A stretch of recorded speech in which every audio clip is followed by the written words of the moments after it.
নমস্কার বন্ধুরা, আজকে আবারও চলে এসেছি ইলিশ মাছের রেসিপি নিয়ে। আলু বেগুন দিয়ে ইলিশ মাছের রেসিপিটি আজকে তৈরি করব। আমি এখানে মাছগুলোকে ভালো করে ধুয়ে নিয়েছি। এরপর পরিমাণ মতন হলুদ আর স্বাদ অনুযায়ী হালকা একটু নুন দিয়ে মেখে নিচ্ছি ভালো করে।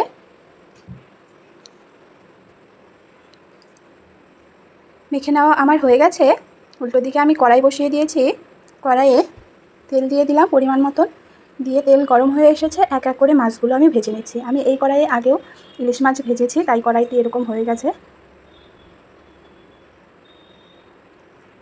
এক পাশ ভেজে নেওয়া আমার হয়ে গেছে, উল্টে আরেক পাশও ভালো করে ভেজে নিচ্ছি। বেশি করে ভাজবো না, হালকা করে ভাজবো।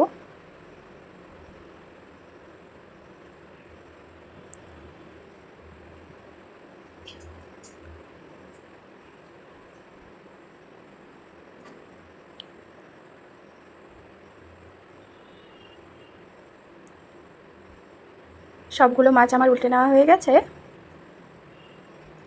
এরপর দুপাশ হয়ে গেছে ভালো করে, এখন আমি নামিয়ে নিচ্ছি এক এক করে মাছগুলোকে।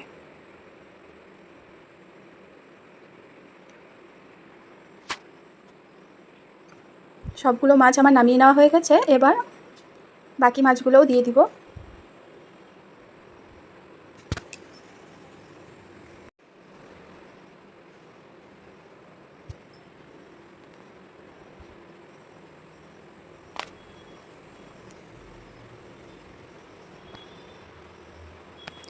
আবারও মাছগুলোর এক পাশ ভেজে নেওয়া হয়ে গেছে, উল্টে আরেক পাশ ভালো করে ভেজে নিচ্ছি।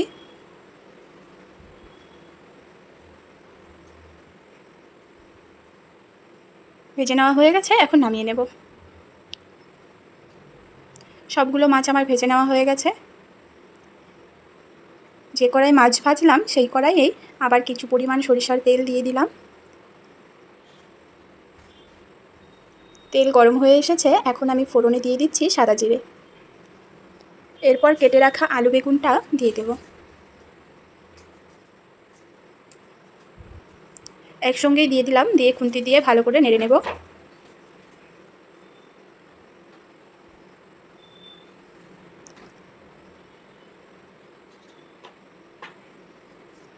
এখন দিয়ে দিচ্ছি পরিমাণ মতন স্বাদ অনুযায়ী আর কি নুন, দিয়ে আবারও খুন্তি দিয়ে ভালো করে নেড়ে নেব, যাতে সবজিগুলো তাড়াতাড়ি কষে যায়, সেদ্ধ হয়ে যায়।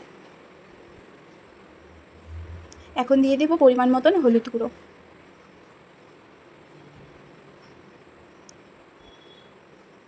দিয়ে দেব পেস্ট করে রেখেছিলাম, এখানে দিলাম 1.5 চামচের মতন কাঁচা লঙ্কা বাটা, আর 1/2 চামচ দিয়ে দিলাম কাঁচা লঙ্কা বাটা, দিয়ে ভালো করে মিশিয়ে নেব। এখন দিয়ে দিচ্ছি 1 চামচের মতন ধনে গুঁড়ো, দিয়ে একটা ঢাকনা দিয়ে ঢেকে দিলাম। কিছুক্ষণ পর ঢাকনা খুলে নেড়ে নেব সবজিগুলোকে মশলার সঙ্গে ভালো করে।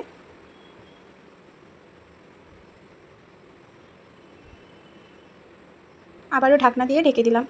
5 মিনিট পর আবার খুলে আবারও নেড়ে নেব। এখন ঝোলের জন্য একবারে জল দিয়ে দেব। তার আগে একটু জল দিয়ে ভালো করে সবজিগুলোর সঙ্গে মিশিয়ে নিলাম। এখন পুরোপুরি ঝোলের জন্য জল দিয়ে দিচ্ছি। এই ঝোলের জল 10 মিনিটের মতন ভালো করে ফুটতে দেব।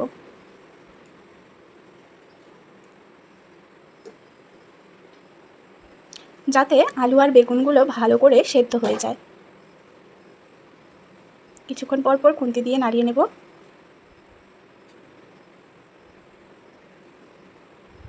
দশ মিনিট হয়ে গেছে, এখন এক এক করে মাছ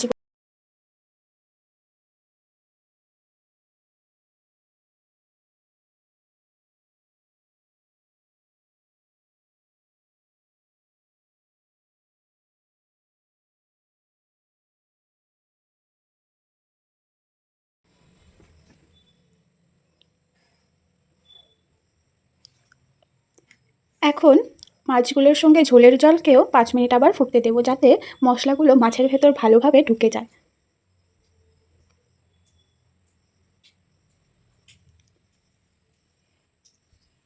খুব সহজেই আলু বেগুন দিয়ে এই ইলিশ মাছের ঝোলটি করে নিতে পারেন, আর দারুণ টেস্টি খেতে। রেসিপিটি যদি আপনাদের ভালো লেগে থাকে তাহলে অবশ্যই কমেন্টে জানাবেন কীরকম হয়েছে দেখতে। খেতে তো খুব দুর্দান্ত স্বাদ।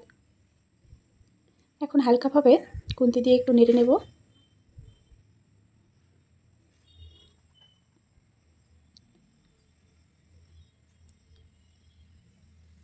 এখন 5 মিনিটের মতন ফুটে গেছে। আগের থেকে ভেজে রাখা জিরের গুঁড়ো আমি এখানে 1.5 চামচের মতন দিয়ে দিলাম। দিয়ে খুন্তি দিয়ে আবারও হালকা করে নেড়ে নেব।